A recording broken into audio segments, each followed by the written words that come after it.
You're tuned into the Zealous Podcast. I'm your host, Rocky Snyder. This week I've got John Griffin in the house. He used to be with the LA Rams. Now he's taken on a new role, Director of Performance for the Atlanta Falcons. So he's settled in and getting ready for the season. Meanwhile, before we get started, remember, Setanta College for your master's degree, whether it's a master's in science and applied sports biomechanics and movement science, or it's a master of science in performance coaching. Perhaps you're interested in applied sport and exercise psychology. There's a program for you. And sports injury and return to performance management. Masters in all of those. Remember, setantacollege.com, 10% off tuition if you enter the code RS10. You heard it here on Zealous. Now, meanwhile, be sure to cast your vote. The NSCA is having an election, and it goes until the National Conference, which is July 12th in Baltimore. But the NSCA, I'm on the ballot, actually. I'm trying to get on the board of directors. So, hey, if you know a little bit about me or want to learn more, you can always contact me. But get out there and vote. And meanwhile, on with the show. Well, John, it's so good to have you back here. I mean, it's always good to invite a fellow UMass Minuteman back on the scene. But last time we had you on, you were with the LA Rams as assistant strength and conditioning coach.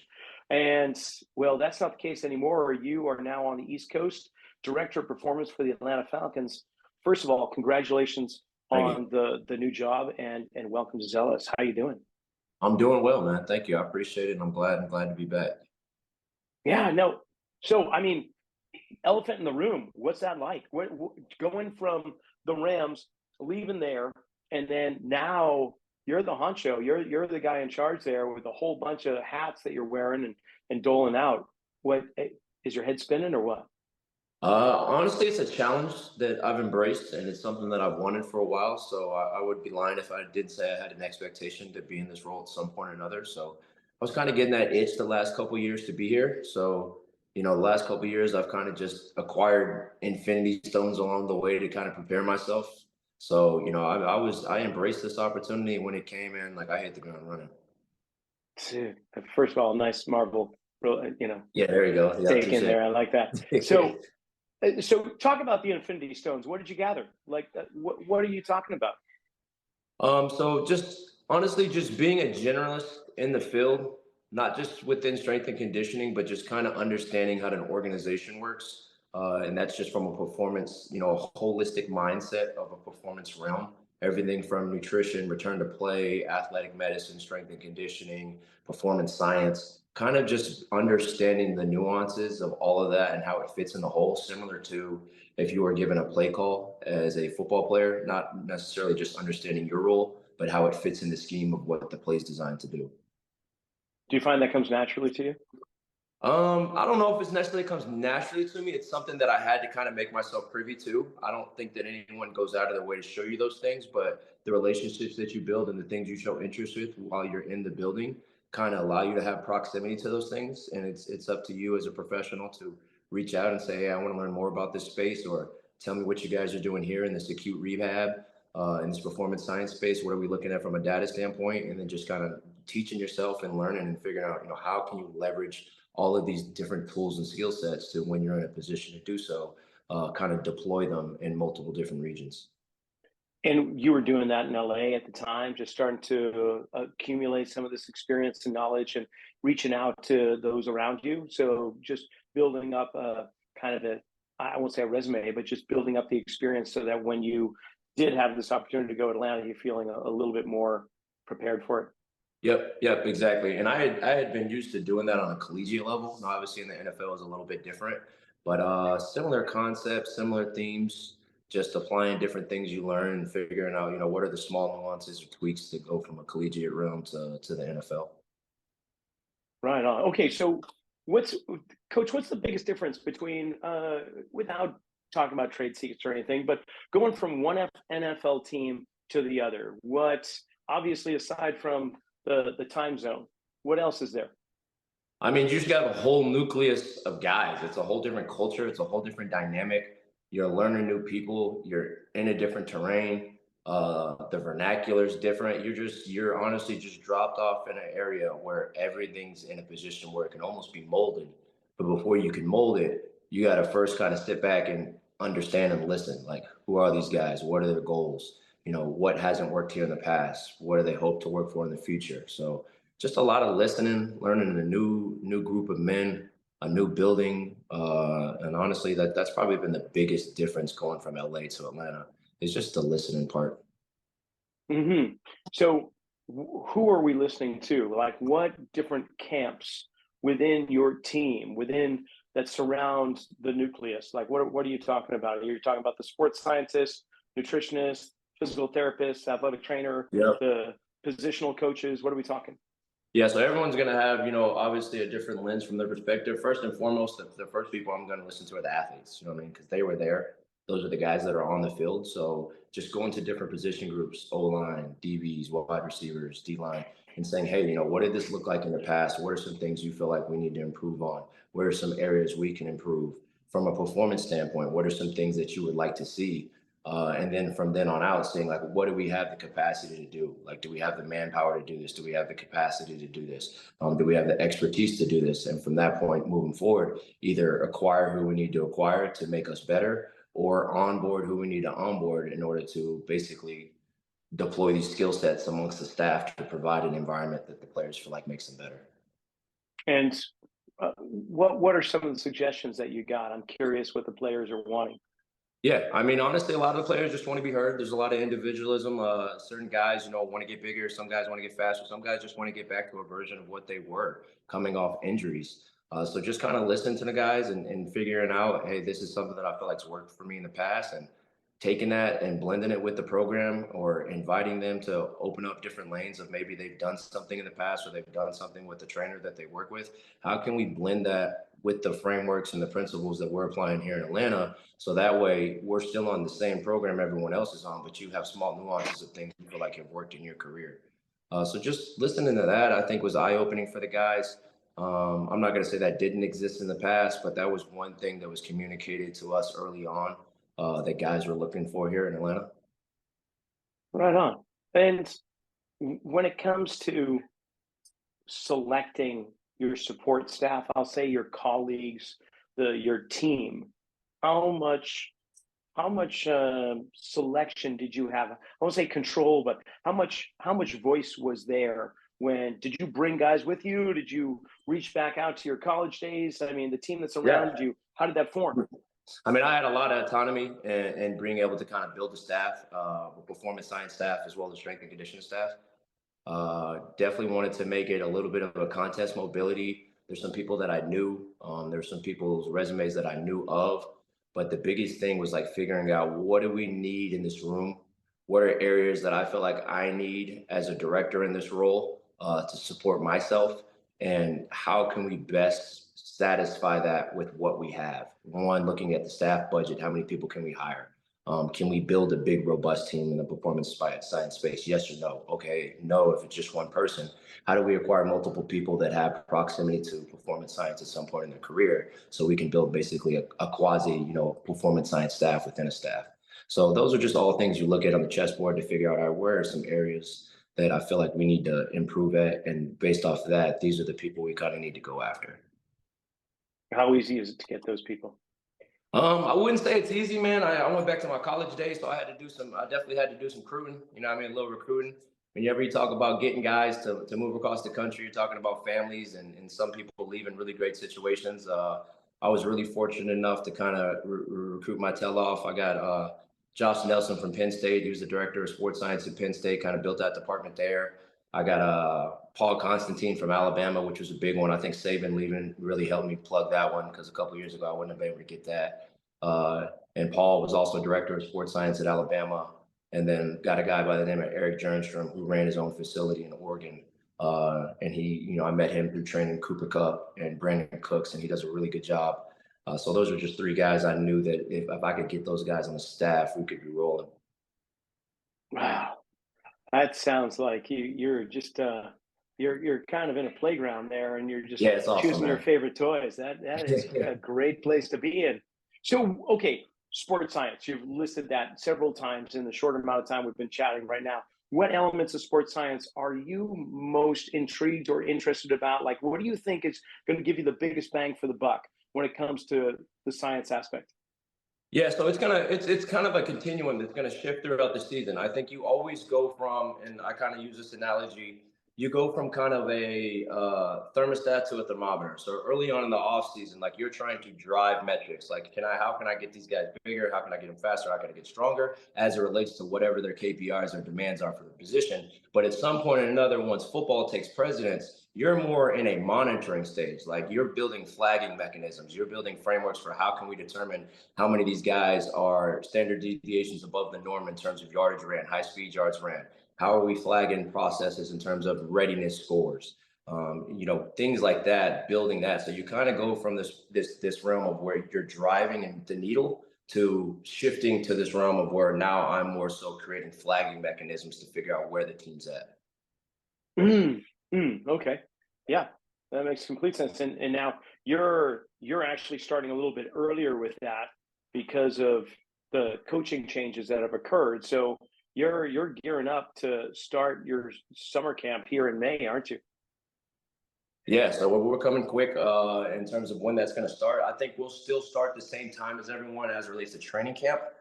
We did have 2 additional weeks kind of baked into this offseason OTAs program, Ah, which was huge for us. With the training camp, I think we'll start at the same time. okay. And with the OTA, what's involved with that? What are So you early doing? on, we'll have kind of like 3 phases. So phase one, the guys will just be with us training. So we'll train them, we'll run them, we'll assess them, we'll get everything we need to do to kind of build the best foundational base we can before they transition to football. When they get to phase two, they'll still lift with us, but they'll be on the field with coaches. Now, there's specific restriction of what they can't do while they're on the field. Sometimes that's allocated to just Indy routes on air and things of that nature. And then once we get to phase three, we can start what we would call our OTA practices. So now these guys can have competitive practice. Offense can go against defense. The time allotment in the day is a little bit longer. So we're currently in phase two and about to go right to phase three next week. So phase three allows contact to occur, start to building in some like tissue resiliency. Is that what you're looking Yeah. at? Yeah, so they won't be in pads, but we can do things like 7-on-7 team, things of that nature. So there will be a little bit of contact, just obviously, but it's not going to be pads. And how much of the roster are we talking? Oh, so once the rookies get here and the priority free agents, we'll have 90 guys on the roster.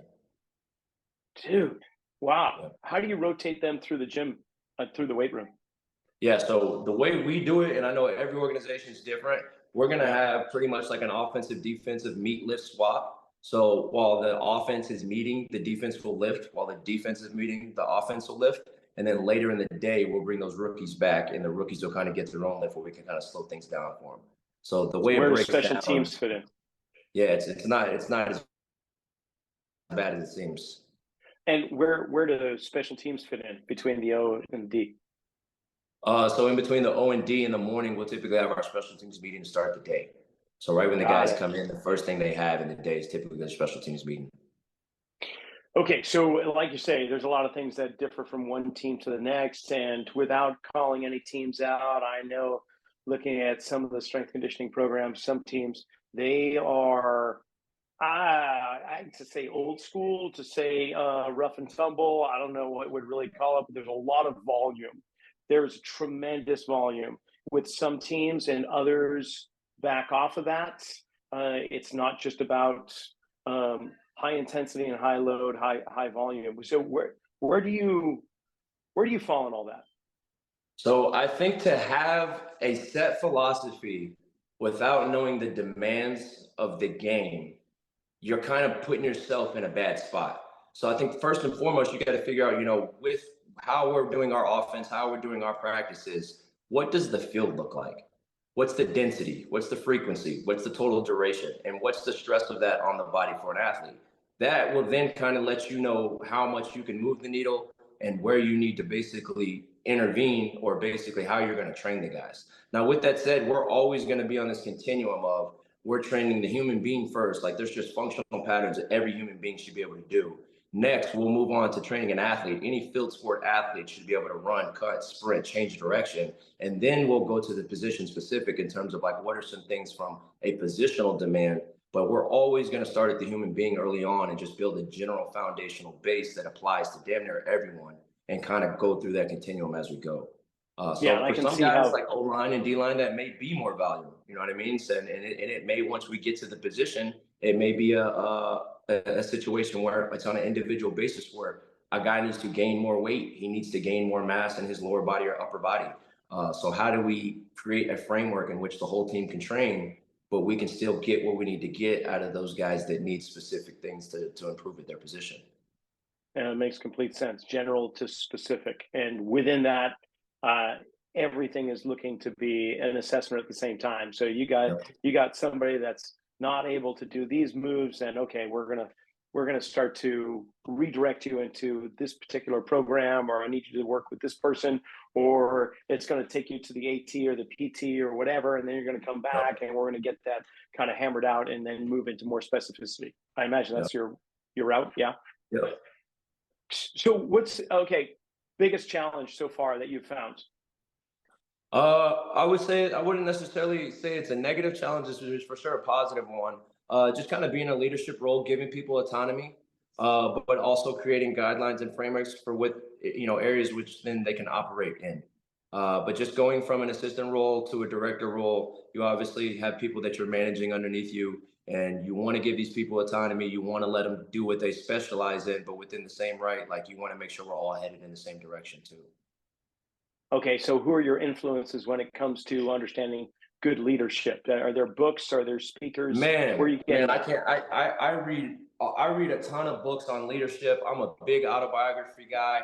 I can't thank Kaz Kazadi, my first boss, enough. I think one of the greatest leaders in this field, and I'll say any coach. I've learned a lot from him. Looking at coaches in the NBA, so I'm reading a lot. I'm always pulling stuff offline.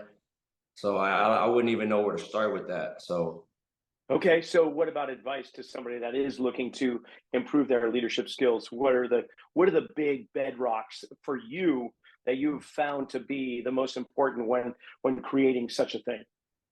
I think the first thing is just figuring out how to build relationships with people, having empathy, understanding people's passions, understanding their strengths, understanding communication style with specific people. At the end of the day, like you have to be able to connect on that level before you can lead anyone. And being in a leadership position, to me, in my opinion, is a servant position. Like you're serving people, you're trying to get the best out of them. So the biggest thing is, I would say first, dive into how can I create relationships with people? How can I understand what makes them tick? What's the best way to communicate with this person? What is this person's goals and passions? What are areas that I can put this person in so that their roles and responsibilities are clear and they know what success looks like on a 30-day level, 60-day level, 90-day level? Like, that's happening on an individual basis with each employee. On top of that, being open enough to receive feedback from them in terms of what are some things I can do better as a leader for you, and creating those interchangeable lanes that consistently exist back and forth. And do you feel like you have the resources necessary to achieve what it is you're doing? Do you feel any that there's roadblocks that occur, or that you have to figure out how am I going to get around that, or has it been a fairly smooth transition? No, it's been a smooth transition, man. And honestly, I would attribute that to the team of guys I got around me. I think I did a really good job in hiring the staff. I felt like I got some studs on the staff. I let them rock. All these guys have been in leadership positions. Obviously Nelly was a director of sports science for Penn State, so he managed people. Paul Constantine, director of sports science at Alabama, he managed people. Eric Jernstrom managed an entire facility, was the GM of the facility. So all these people are autonomous, self-starters, have frameworks, have processes. So I feel like we're very like-minded, and it helps us kind of operate at a high level. Now, aside from sports science, because that is the emerging field and that's the hot topic for a lot, are there other avenues? Are there other kind of like Venn diagram is what I'm thinking of? Are there other circles that you would like to create tangents with that you may not have right now? Like I've just been doing a whole series with mental skills coaches, and then before that, it was of course dietitians and nutritionists, which I think you have on the team. But are there other professionals that you're like, you know what?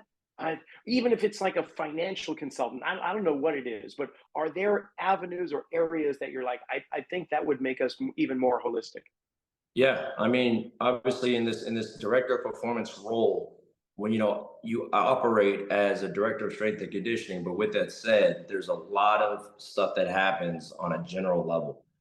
So just understanding how can we integrate the dietitian, and how can we integrate that within training?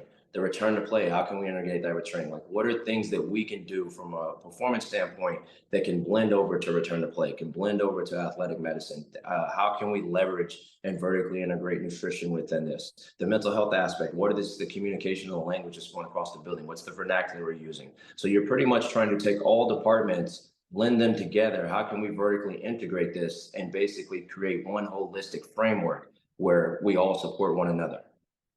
So, do you have software that supports that where people can go in collaboratively, almost like a Google document where you have a whole bunch of people editing one large thing? Or how is it working that you can juggle all of these amazing minds to the benefit of team success?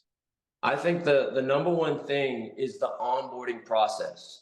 You're bringing a lot of people in a building at once. I think having a robust, calculated, strategic onboarding process that goes start to finish. What's our vernacular? How are we going to operate? What does our meetings look like? What do our lists look like? What's the structure? What's the framework? What are we trying to achieve? How is our communication with athletes, coach to coach? What are my expectations of you? What are your expectations of me as a leader?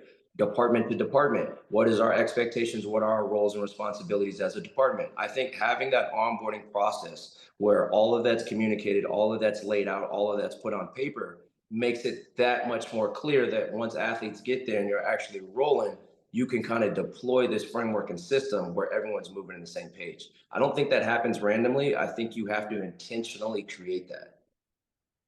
Well, that must have taken you some time to really start to come up with a system like that. Did you do it on your own, have help, or what are we talking? Yeah, I mean, honestly, like I said, I'd kind of just been accumulating over the years I spent at Baylor, South Carolina, and LA, and I've always had one for I'd say the last 6, 7 years, and just along the way, I've just made small tweaks, small acquisitions in terms of adding this here, changing this here.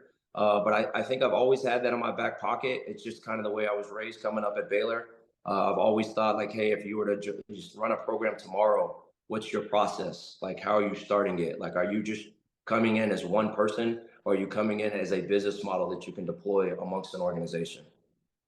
So with business models and organizations, there's usually a high volume of meetings, and so a lot can get lost in it. We can suffocate in them. There's too many Yeah. meetings will reduce efficiency. So I know you got to juggle with that, right? What Yeah. yeah, and find the magic number. But are you a big meeting guy? Or are you just like more, hey, autonomy? If something comes up, come to me. Otherwise, we're just going to do a weekly meeting to check in.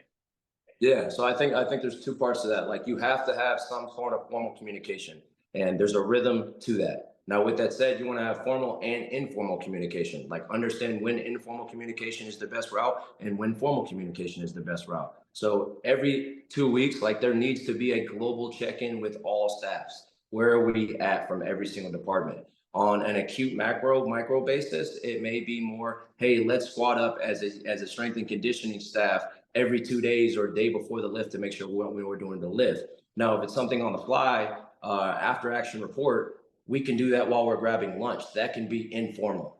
Hey, how did the lift go today? What are some areas we feel like we could have done better? What are some things we next week when we get to this Tuesday we feel like we can improve on? So just I think understanding when to have formal, when to have informal meetings is important. And a lot of that is kind of just getting the vibe of the staff. Like, is the staff worn down? Are we still energetic? Are guys still having enthusiasm with their work, or do we need to give guys a little bit of time off? So a lot of that is kind of just knowing the room, having social awareness, and realizing like, maybe now's not the time to hammer a bunch of formal meetings for the next couple of weeks. How can we make these things more informal? Do you put in any kind of like team building activities with your staff or anything like that? Yeah, I mean, I think every day we're at work is, and I don't want to sound cliche here, is team building in itself. Like the character that we tried to accumulate on staff, very similar. So we're joking at work from the minute we get in there. We're cracking jokes on the floor. We're creating vibes with the players post lift. So honestly, we'll lift together as a staff. So we'll do a little staff lift in a way that kind of helps us. Early on, when we first came, we all stayed in the same apartment complex before we found houses. So I think just all of that in itself was team building, just creating an open environment where people feel like they can be themselves, Also creating an environment that's big too, where people feel like they can make mistakes.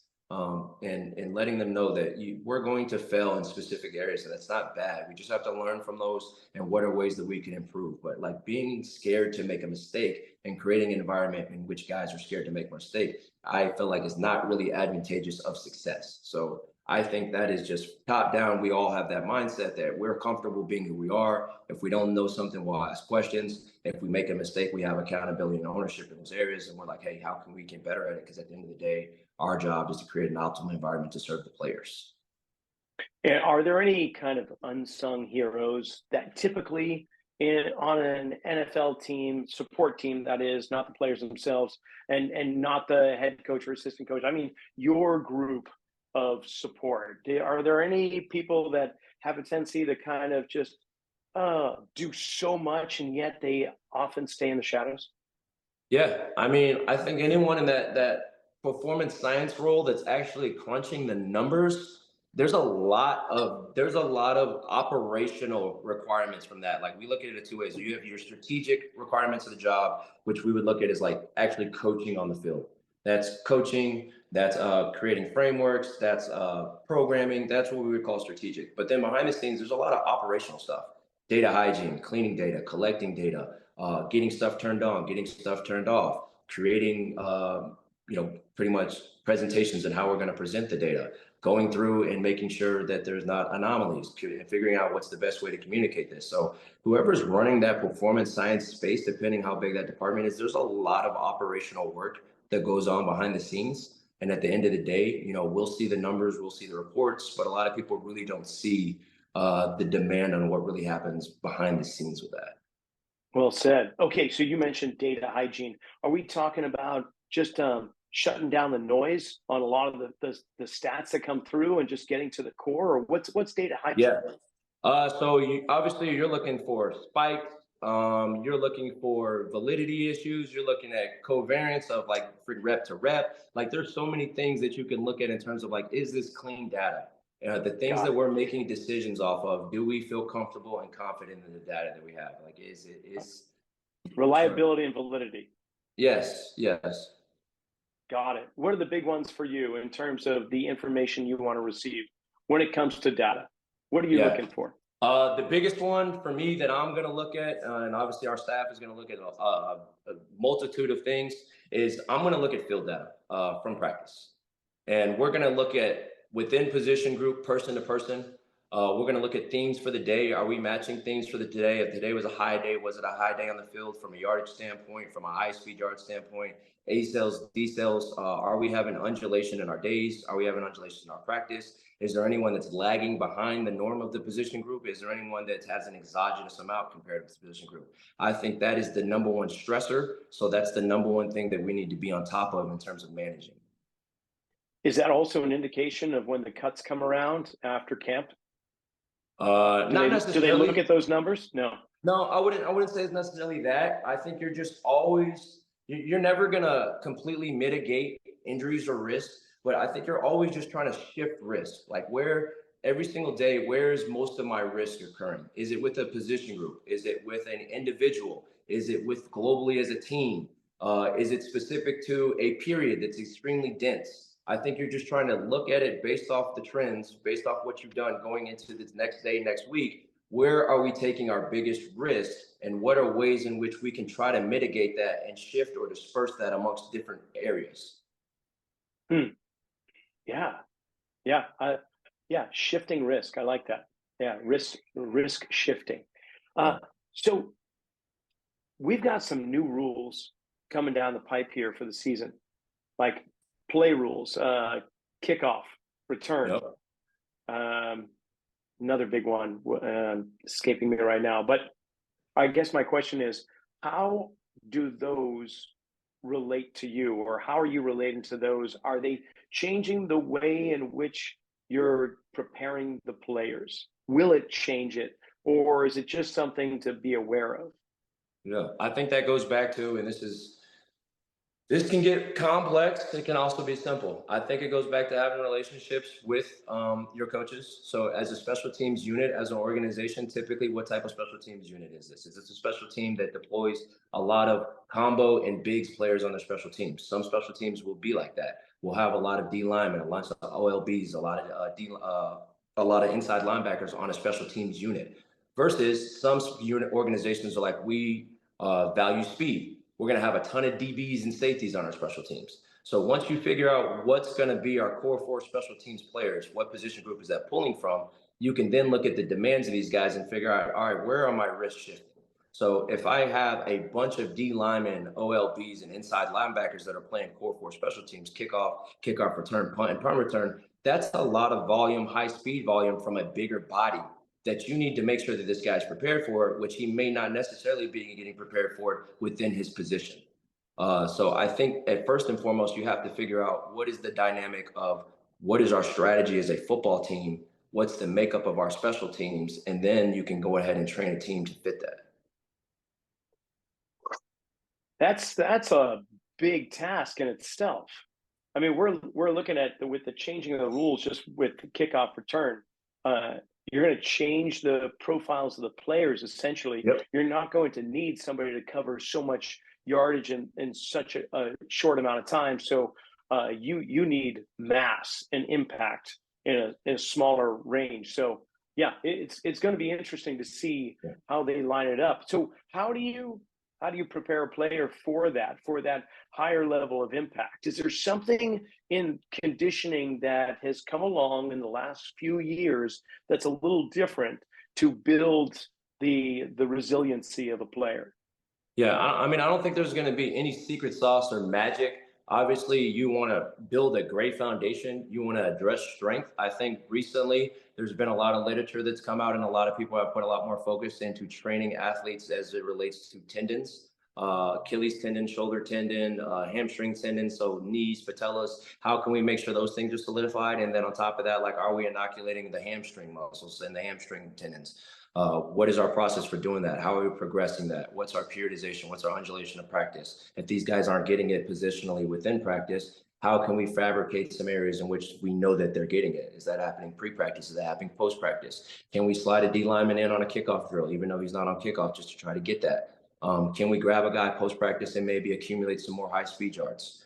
So I think it's just this constant ebb and flow of what do we need and what's the best way to achieve this without trying to intervene too much that you're changing the dynamic of what practice is. So the research you talk about with tendon strengthening, are we talking taking it to the end range, loading at end ranges, kind of more eccentric stuff? So you look at a lot of the Keith Barr stuff. You talk about training, tendon creep at the muscular tendon junction. You talk about a lot of the Natera stuff that's come out, performance ISOs. I took his course. It was a really good course.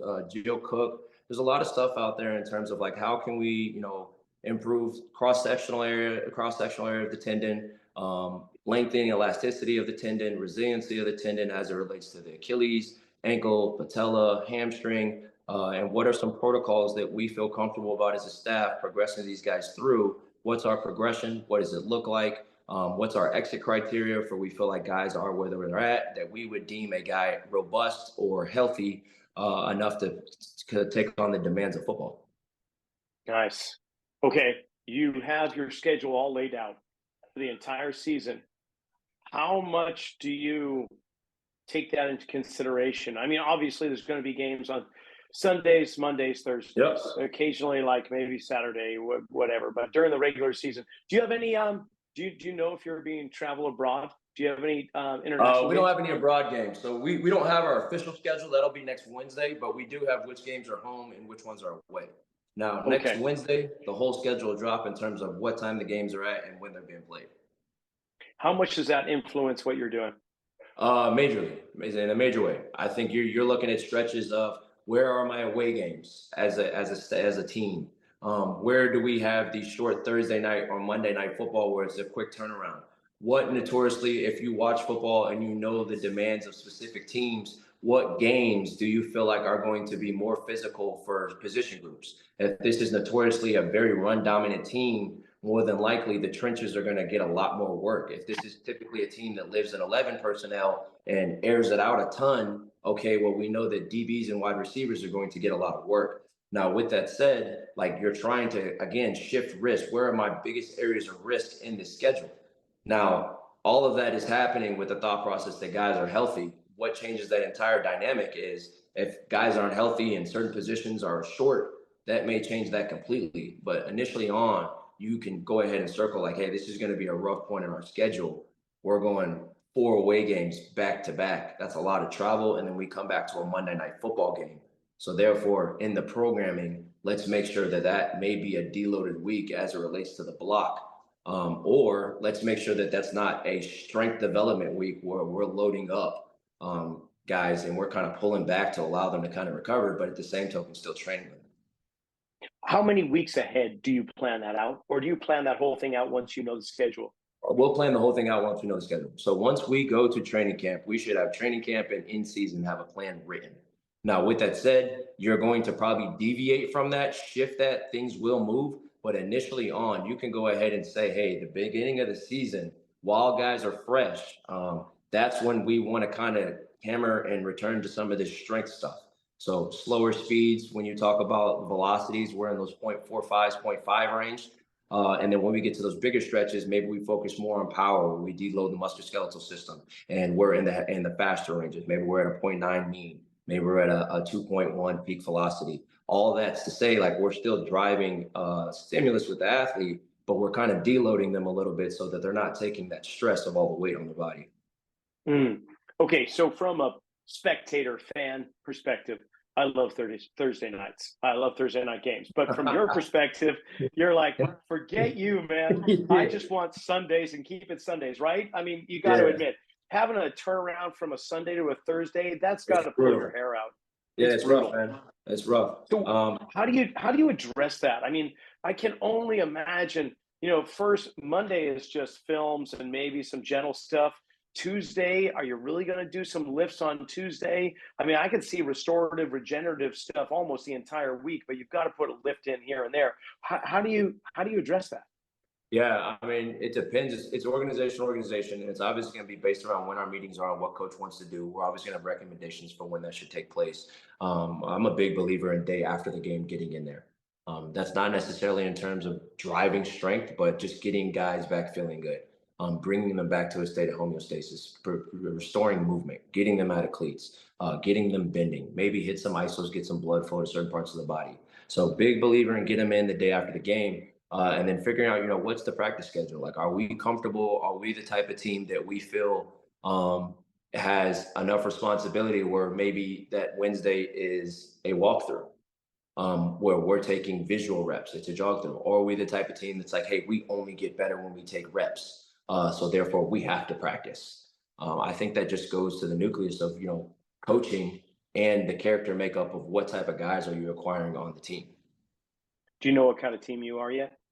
We're young right now. I think we have a lot of different leadership in different areas, which is amazing. It is a player-ran team. I think these guys are hungry to win. Being young is awesome in the league. Obviously, age is a precursor for injury. Obviously, it's not a guarantee, but being young does help. And I think we have a lot of pieces at very key areas. So I really do feel like we're in an area to take off. Guys are bought in, and I feel good about where we're at right now. Well, I feel good about it too. I'm just ecstatic that you're where you are and you've worked hard to get there. Coach, if there was some advice to the young up and coming sports professionals, the athletic training students, the physical therapists that want to get into the sports world, or of course the strength conditioning specialists, what advice would you share with them? Be a generalist.